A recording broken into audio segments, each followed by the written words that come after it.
In the light off history, ইতিহাসের আলোয় YouTube চ্যানেলে আমরা নবজাগরণের তৃতীয় পর্ব, পঞ্চদশ শতকে নবজাগরণ কিভাবে সাহিত্য, সঙ্গীত, ভাস্কর্য, শিল্পে প্রভাব ফেলেছে আলোচনা করেছি।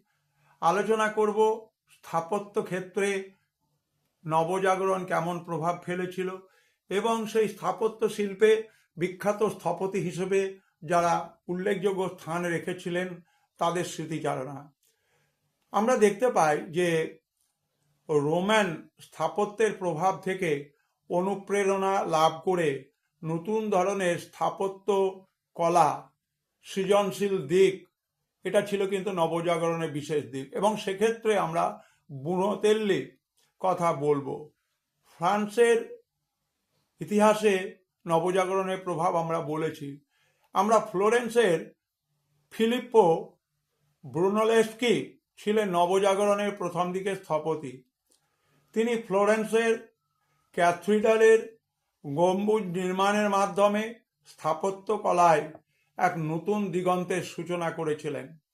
এই গম্বুজটি প্রাচীন রোমান স্থাপত্য শৈলী এবং নতুন প্রযুক্তির সমন্বয়ে তৈরি। আবার বলছি, প্রাচীন রোমের স্থাপত্য শৈলী, যে গথিক ডিজাইন এবং তার সঙ্গে নিউ টেকনোলজির একটা অদ্ভুত মিক্সচার ছিল।